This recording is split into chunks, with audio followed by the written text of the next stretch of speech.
என்ன மாமா சௌக்கியமா? ஏய் கையறா. யாருக்கு யாரு மாமா? என்ன மாமா கோவப்படுற? என்னப்பா உனக்கு? நீதான் மாமா தானே நீ? ஏய் யார் சொன்ன மாமான்னு? நான் எவ்வளவு டிபார்ட்மெண்ட் நீ பெரிய அதான் டிபார்ட்மெண்ட் மாமா தானே நீ? அது அதெல்லாம் நீ சொல்லக்கூடாது. அதெல்லாம் சொல்லக்கூடாது. மாமா கமிஷன் உனக்கு ஒரு பேரே வைக்கலாம் போ. ஏய் நான் எலெக்ஷன் கமிஷன். மாமா கமிஷன் வித்து அதான் சொல்லக்கூடாது. நான் வந்து ப்ராப்பரா எல்லாருக்கும் எடுத்து கொடுக்கறது மட்டும் தான் நான் வேலை. அதத்தான் நானும் சொல்றேன். ப்ராப்பரா எல்லாருக்கும் என்னென்ன தேவையோ எல்லா தேவையும் பூர்த்தி பண்றவனுக்கு பேர் தான் மாமா. சொல்லு. எனக்கு மட்டுமா மாமா? ஒட்டு மொத்தமா எல்லாருக்கும் நீதானே மாமா. செல்ல மாமா. எப்படி சொல்ற? நேருவுக்கு அப்புறம் இந்த பேரு உனக்கு மட்டும்தான் செட் ஆகுது. ஆனா அங்க கூப்பிட்டது நேருவை கூப்பிட்டது பாசத்துல கூப்பிட்டாங்க. சரி. ஆனா இங்க உன்னைய கூப்பிடுறது நீ போட்ட வேஷத்துல கூப்பிடுறாங்க. நான் என்ன வேஷம் போட்டேன்? நீ என்ன வேஷம்? ஒரு உண்மையை சொல்லிட்டா சொல்லு. ஒரிஜினலா இந்த மாமா வேலை பாக்குறாங்க பத்தியா? அவன் கூட வந்து தைரியமா சொல்லலாம் நான் மாமா வேலைதான் பார்த்தேன்ட்டு. ஆனா நீ எப்படிப்பா சொல்ல போற இந்தியாவுக்கு நான் இவங்களுக்கு மாமா வேலைதான் பார்த்தேன்ட்டு? நான் யாருக்கு மாமா வேலை பார்க்க? நான் எனக்கு எந்த வேலையும் தெரியாது. இப்போ நீ சொன்னதே அவர் படம் போட்டு காமிச்சிட்டாரடா. யாரு படம் போட்டு காட்டினா? ராகுல் காந்தி. அவருக்கு என்ன தெரியும்? எல்லாம் தெரியும். அவருக்கு ஒண்ணும் தெரியாது. நீ பண்ணது எல்லாம் தெரியும் அவருக்கு. நான் எதுவுமே பண்ணல. ஏன் அவர் புட்டு வச்சிருக்காரப்பா. இங்க பாரு, அதெல்லாம் சொல்லக்கூடாது. அவர் சொன்னா நீ ஒத்துக்க மாட்டேன். அவர் சொன்னா ஒத்துக்க முடியாது. வேற யார் சொன்னா ஒத்துக்க? ஜி சொல்லு. யார் உங்க ஜி? அட எங்க மோடி சீஃப். ஓ அவரா? ஆமா. ஓ அவர் சொன்னதை நீ ஏத்துக்குவ? அவர் வந்து நீ தப்பே பண்ணல அப்படின்னு சொன்னா நீ தப்பு பண்ணல. ஆமா. ஆனா தப்பு பண்ணிட்டான்னு சொன்னா நீ தப்பு பண்ணிட்ட. அது சொல்ல மாட்டேங்க ஜி. இல்லடா கேக்குற. இல்ல மாமா சாரி கோச்சுக்காது. இவர் ஃப்ளோல வந்துருச்சு. அவர் வந்து தப்பு பண்ணிட்டாருன்னு சொன்னா நீங்க ஒத்துக்குவீங்க. அவர் சொல்ல மாட்டார்ல. ஆனா அத நீ சொல்ல மாட்டீங்கல கடைசி வரைக்கும். சொல்ல மாட்டே. அவர் எங்க ஜி சொல்ல மாட்டாரு. அவர் வந்து உன்கிட்ட வந்து உன்னை வந்து இவன் தப்பு பண்ணிட்டான்னு சொன்னா மட்டும்தான் நீ வந்து ஏத்துக்குவ. இன்னொன்னு சொல்றேன். எங்க ஜிக்கு நான் தான் எல்லாத்தையும் எடுத்து கொடுக்குறேன். என்ன எடுத்து கொடுக்குற? அது பண்றது எல்லாம் என்ன அப்ரூவர் ஆயிட்டு இருக்க? ஒன்னையும் மறந்து அப்ரூவர் ஆயிட்டு இருக்கப்பா. அது வந்து இதத்தான் ராகுல் காந்தி சும்மா ஏதோ ஃப்ளோல வந்துடும். அதனால நான் எதுவும் எடுத்து கொடுக்கல. இதத்தான் ராகுல் காந்தி சொன்னாரு. அதாவது அவர் சொன்னா சொல்லிட்டு போறாருயா. தேவையில்லாம நீ ஐயா பெரிய ஐயா வலுக்குற. அவர் ஏன் தேவையில்லாம வலுக்குற? அவர் இல்லாம ஒரு அணு அசையாது. அவர் எது அசையாது? எதுவுமே அசையாது. எது இப்ப டிபார்ட்மெண்ட் இல்ல, எந்த டிபார்ட்மெண்ட் அசையாது. ஓ இதுல இன்னும் வேற இருக்காங்களா? இருக்கு, நிறைய இருக்கு. பரவாயில்ல. அப்புறம் இன்னொரு முக்கியமான விஷயம், இது இந்த எலெக்ஷன்ல தான் பண்ணியலா இல்ல இதுவரையும் பண்ண எலெக்ஷன் பூரா இப்படிதான் பண்ணியலா? இதெல்லாம் கேட்கலாமா நீ? முன்னாடி சும்மாரு. ஏன் இவங்க சொல்றத பார்த்தா நம்ம ஒரு 15 வருஷம் பின்னாடி போகணும் போல இவங்களை முழுசா பாக்குறதுக்கு. நீ சும்மா பரவாயில்ல. சரி எனக்கு ஒரே ஒரு சந்தேகம். சொல்லு. ஒருவேளை இப்ப அவர் சொல்றது தப்புன்றீங்களா? ராகுல் காந்தி தப்பு பண்றாரு. ஆமா. இல்ல அவரு பண்றது தப்பு அல்ல. அதுதான் ராகுல் காந்தி நீ தப்பு பண்ணது தப்பா பண்றாருன்னு சொல்லப்பா. நான் தப்பு பண்ணல, அவர் பண்றது தப்பு. அவர் பண்றது தப்பு. சரி அப்படியே வச்சுக்கோமே. அவர் பண்றது தப்புன்னா ஓட்டுதான் எல்லாமே இருக்குமே. அது நீ ஒரே அடியா யோ யார பத்தியா தப்பா சொல்ற, இந்தாயா வச்சுக்க பாரியா செக் பண்ணிக்கியான்ட்டு அதெல்லாம் தெரியாது. நிமிஷத்துல பிரச்சனையை முடிச்சிடலாமே. அதெல்லாம் தெரியாதுங்க. அவர் பண்ற தப்பு தாங்க. அதைத்தான் நானும் சொல்றேன். அதுக்கு ஏதாச்சும் ஒரு ஆதாரத்தை கூடியா? அதான் தேவையில்லை. நான் ஏன் கொடுக்கணும் ஆதாரம்? யோ நீ தான் ஏன் கொடுக்கணும்? எனக்கு கொடுக்கணும் அவசியம் இல்ல.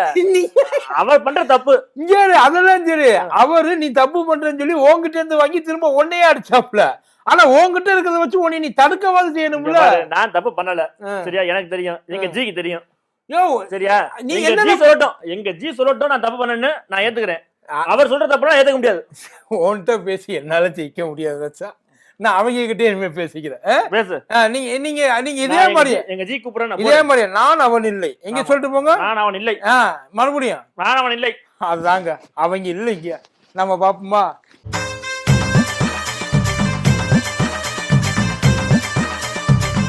டயா பூஸ்டர் சுகரை கண்ட்ரோல் பண்ணும், உங்க ஆரோக்கியத்தை மீட்டு தரும். சர்க்கரையை கட்டுப்படுத்துறதுக்கான எளிமையான வழிமுறை, இயற்கையான வழிமுறை. அனைத்து மருந்து கடைகளிலும் கிடைக்கும். மதியம் நேரம் வணக்கம். இது மதியம் தர்பார் கோத்தரி கோப்பு. இது வரைக்கும் இந்தியாவில என்னென்னமோ காணாம போச்சுன்னு கம்ப்ளைண்ட் பண்ணிருக்காங்க. வீட்டை காணும், காட்டை காணும், ஏன் பிளைட்டை காணும். ஆனா முறையா ஓட்ட காணும், ஓட்டு போட்டவங்களை காணும் அப்படின்னு சொல்லிட்டு ஒரு கம்ப்ளைண்ட். இந்த சின்ன வீடு படம் பார்த்திருக்கீங்களா?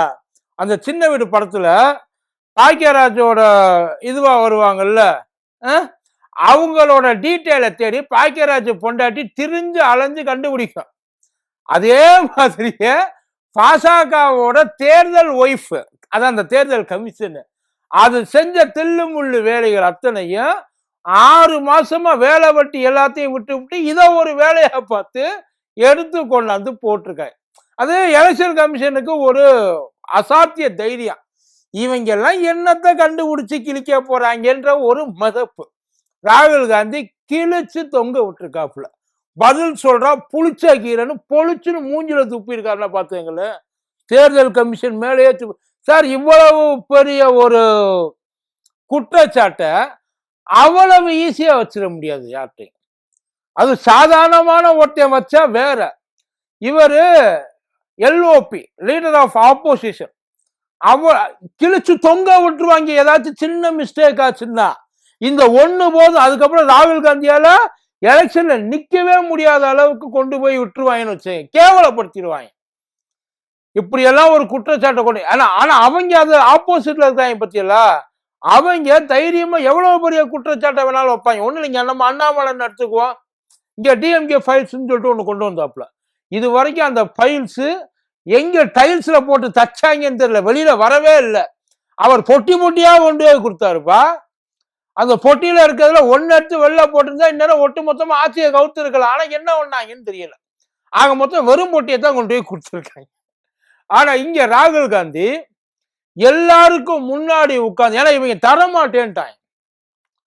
இத 6 மாசமா வேலை பார்த்துருக்க வேண்டிய அவசியமே கிடையாது. நியாயமா பார்த்தா அதிகபட்சம் போனா 1 வாரம் இல்ல 2 வாரம் முடிச்சிருக்கலாம். ஆனா இவங்க தரமாட்டேன்ட்டாங்க.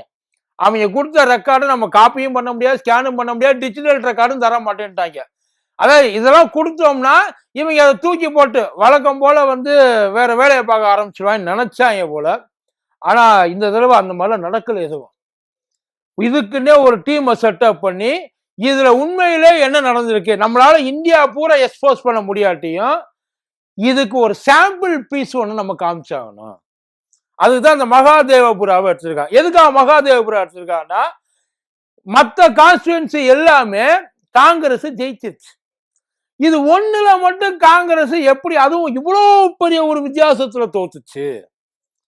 6.5 லட்சம் வாக்குல கிட்டத்தட்ட 1.25 லட்சம் வாக்கு இவங்க அபியூஸ் பண்ணியிருக்காங்க. ஓட்டு ஜனநாயகத்தை அபியூஸ் பண்ணியிருக்காங்க சார், அப்படித்தான் சொல்லணும்.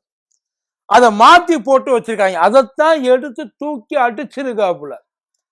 இது வெறும், அதையும் தெளிவா சொல்லிட்டாரு, இது வெறும் சாம்பிள் பீஸ் தான். இதை வச்சுக்கிட்டு யாராலையும் அவ்வளவு சீக்கிரம் இதை ஒரு வேலை மனக்கட்டு பார்க்க முடியாது அப்படின்றதுனால எல்லா இடத்துலயும் இதை பண்ணி ரொம்ப தைரியமா பண்ணியிருக்காங்க. அதை எக்ஸ்போஸும் பண்ணியிருக்காங்க. ஈஸியா அக்யூஸ்டா ராகுல் காந்தி சொல்லிட்டாப்புல, எலெக்ஷன் கமிஷனு ஒரு பயங்கர ஃப்ராடு கமிஷனா மாறி இருக்கு. அதாவது பாசகவோட ஒரு ஏஜென்டாக மாறிதான் எலெக்ஷன் கமிஷன் வேலை பார்த்துருக்கு. அதை தெளிவா ப்ரூஃபோட அடிச்சிருக்கு. அதுல இவங்க 5 விதமா அது எனக்கு புரியல. அதாவது அப்பன் பேர் ஏபிசிடிஎஃப்னு இருக்கும், யோசிச்சு பாருங்க. இல்ல ஐஜேகேஎல் இருக்குமா, அடிச்சிருக்காங்க சார். ஓட்டர் ஐடியில அப்படித்தான் எலெக்ஷன் கமிஷன் கொடுத்த ரிப்போர்ட். இதை போலின்னு சொல்ல முடியாது, ஏன்னா அவங்க கிட்டே இருந்து வாங்கினதுதான். அதை ஸ்கேனும் பண்ண முடியாது, ஜெராக்ஸ் எடுக்க முடியாது, டிஜிட்டலைஸும் ஆக்க முடியாது. அதை ஆக்க முடியாது, இன்னொரு காப்பி போடவே முடியாது. அவங்க கொடுத்த அந்த அவங்கள்ட்ட வாங்கினதுக்கான அந்த காப்பியும் இருக்கு, ரா காப்பி. அதுல எடுத்து பார்த்தா ஒரே அட்ரஸ்ல 80 பேர் இருக்காங்கலாம். எப்படா 10க்கு 10 வீட்டுல 80 பேர்? எனக்கு அது புரியல. அது என்ன, அவங்க என்ன இது எலி கூட்டமா? என்ன மனுஷ கூட்டம் தானே. எலி கூட்டம்னா பரவாயில்ல, 80 எலி ஒரே இடத்துல இருக்குன்னு சொல்லிடலாம். குடோன்ல அடுக்கி வச்சு அரிசி மூட்டை மாதிரி கடந்திருக்காங்க தெரியலப்பா, அவங்க தான் சொல்றாங்க. அது இல்லாம வீட்டு எண் இது வரைக்கும் இந்தியாவில் நான் கேள்விப்பட்டதில்லை, 0 சார். இப்படி ஒரு விலாசம் உங்கள்கிட்ட யாருக்காவது இருக்கா இந்தியாவில்? அங்க பெங்களூர்ல ஏகப்பட்ட பேருக்கு நம்பர் 0 இருந்திருக்கு. 2/0 இருக்கலாம், இல்ல 0/2 கூட இருக்கலாம். ஆனா வெறும் 0ன்னு ஒரு அட்ரஸை கொண்டு போய் கொடுத்துருக்காங்க. ஒரு பீர் கம்பெனில 80 பேர் தங்கி, அது ஒரு கமர்ஷியல் பிளான்ட். அந்த பீர் கம்பெனில 80 பேர் தங்கி இருக்கிறதா சொல்லி 80 பேருக்கு அதே இடத்துல இருந்து வந்திருக்கு. இது பத்தும் பத்தாததுக்கு இந்த பக்கம் அந்த பக்கம் மாத்தி மாத்தி voters, fake address, fake ID, போட்டோவே இல்லாத ஓட்டர் ஐடி எல்லாம் கொடுத்துருக்காங்க சார். போட்டோவே கிடையாது. இதை தேடி கண்டுபிடிக்கிறதுக்கு அவங்களுக்கு 6 மாசம் ஆயிருக்கு, வெறும் ஒரு கான்ஸ்டிடுவன்சிக்கு. இப்ப தேர்தல் ஆணையம் நியாயமா என்ன பண்ணணும்? ராகுல் காந்தி பச்சை பொய் சொல்றது பூரா பச்சை பொய், செய்யறது எல்லாம் எச்ச வேலை. கேவலம் ஓட்டுக்காக ஜனநாயகத்தை இவர் கேவலப்படுத்திட்டு இருக்காரு. தாராளமா சொல்லுங்க, தப்பே இல்லை. சொல்லி இப்படி என்ன பண்ணணும்? அவர் கொடுத்த ரிப்போர்ட்டையும், இதுதாங்க நாங்க கொடுத்த ரிப்போர்ட்டு, இது அவர் தயாரிச்ச ரிப்போர்ட்டு சொல்லுங்க. அதை விட்டு அவர்கிட்ட எழுதி வாங்குறேன். அவர் ஏன் எழுதி கொடுக்கணும்? அவர் ஏன் எழுதி கொடுக்கணும்? நம்மளாம் கேட்கலாம், ஏப்பா அவர் தானப்பா குற்றச்சாட்டு வைக்கிறார், அவர் எழுதி கொடுக்க. அவரு ஒரு தொகுதியில இப்படி நடந்துச்சுன்னு சொல்லல, ஒவ்வொரு தொகுதியிலையும் இவங்க இதே வேலையை தான் பார்த்துருக்காங்க. அதாவது ஒரு ஃபார் எக்ஸாம்பிள் 543 தொகுதி இருக்கு. ஒரு பேச்சுக்கு தமிழ்நாட்டில் 40 தொகுதி இருக்குன்னு வச்சுக்கோ.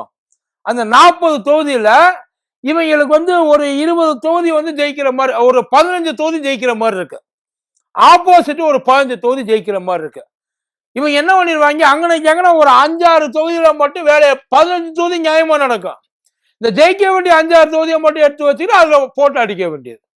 மகாராஷ்டிரால திடீர்னு 1 கோடி பேர் எப்படி வந்தாங்க கேட்கிறாங்கல்ல. 1 கோடி பேர் எப்படி திடீர்னு உள்ள நுழைஞ்சாங்க ஒரு 6 மாச கேப்ல? அதுக்கு விளக்கம் கேட்டா இது வரைக்கும் வேலை. இவங்க தான் சார் தேர்தல் இந்த இன்டென்சிவ் ரிப்போர்ட் எஸ்ஐஆர் தேர்தல் அந்த மறுசீரம் ரொம்ப தீவிரமா பீகார்ல ஏன் பண்ணிட்டு இருக்காங்க? இப்ப இதெல்லாம் கூப்பிட்டு இதையெல்லாம் தான் இவங்க பண்ணுவாங்க அப்படின்றதுக்கு இதெல்லாம் ஒரு ஆதாரம். இப்ப அந்த தேர்தல் கமிஷனு இந்த ரேஷன் கார்டு, அதுக்கப்புறம் இந்த ஆதார் கார்டு இதெல்லாம் நான் சேர்க்க மாட்டேன்னு. ஏன் சேர்க்க மாட்டேன்னுச்சு?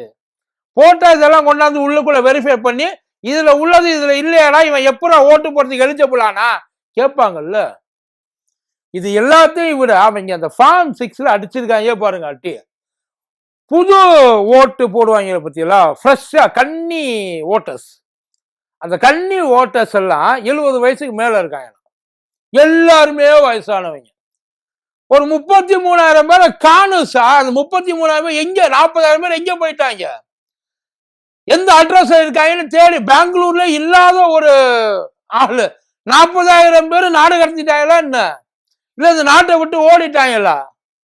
எப்படி நடந்துச்சு இது? 6 மாசத்துக்கு அப்புறம் 1 வருஷத்துக்கு அப்புறம் எப்படி கொண்டாந்து பண்ணலாம்? இவங்க பண்ண வேலையை கண்டுபிடிக்கிறதுக்கு இவ்வளவு டைம் ஆச்சு சார். வேணும்னு செய்யல. இவங்க டிஜிட்டல் ரெக்கார்டு கொடுத்திருந்தாங்கன்னா 10 நாள்ல இது அத்தனையும் பக்காவா பிரிச்சு போஸ்ட்மார்ட்டம் பண்ணிருப்பாப்புல. இவ்வளவு ஓப்பனா பப்ளிக் இதை கேட்கிறாப்புல. ராகுல் காந்தி சொல்றாரு, உனக்கு என்ன இது, நாளைக்கு பின்னைக்கு நான் இல்ல, நான் அப்படிலாம் சொல்லல அப்படின்னு நான் சொல்லுவேன். அவர் தான் எல்லாரும் முன்னாடியும் சொல்லிட்டாரு. இல்ல ராகுல் காந்தி தப்பு பண்ணிருக்கான்னு சொல்ல வேண்டியது எலெக்ஷன் கமிஷன். அது சொன்னுச்சு, அது ப்ரூவ் பண்ணுச்சுன்னா பேசாம ராகுல் காந்தி எல்லாரும் சேர்ந்துட்டுவோம். இப்படி அநியாயமா இவ்வளவு பெரிய ஒரு ஜனநாயகத்தை காப்பாற்றுற ஒரு அரச பழி போட்டு அசிங்கப்படுத்திட்டீங்களே, நம்மளும் கேட்போம் சேர்ந்து ப்ரூவ் பண்ணுங்க சார். நியாயமா இதெல்லாம் சுப்ரீம் கோர்ட்டு முன்னாடி வரணும். இவ்வளவு பெரிய ஒரு கொலையை பண்ணிவிட்டு, இது கொலை தான், வேற என்ன? நீ போட்ட ஓட்டு நான் போட்ட ஓட்டெல்லாம் ஒன்னத்துக்கு லாய்க்கு இல்லாத ஓட்டா, செல்லா ஓட்டா போயிட்டு உள்ள விழுந்து கிடக்கு. அவங்க போட்டது தானே அதுல ஜெயிச்சிருக்கு. அதுக்கு என்ன போய் சொல்லுவீங்க? இவ்வளவு பெரிய ஒரு கொலையை பண்ணாங்களா, என்ன பண்ண வாயை திறக்க மாட்டேன்றாங்க. இத்தனைக்கு அவங்க கிட்டே இருந்து வாங்கினதுதான் எல்லாமே. இவங்க தனியா ஒரு ரெக்கார்டை தெரியாம திருட்டுத்தனமா டவுன்லோட் பண்ணி இல்ல வேற ஏதாச்சும் ஃபோர்ஜ் பண்ணி தான் பரவாயில்ல. அவங்க கையால எடுத்து கொடுத்தது. இந்த அப்பா வச்சுக்க, அதுலயும் இந்த ஒரு காப்பி தான், இதுக்கு மேல இன்னொன்னு தரமாட்டேன். எவ்வளவு இது பண்ணிருப்பாங்க யோசிச்சு பாருங்க. இப்ப பேஸ்லெஸ் அக்யூசேஷன் சொன்னுச்சு, எலெக்ஷன் கமிஷன் தான் சொன்னுச்சு இது ஒரு பேஸ்லெஸ்.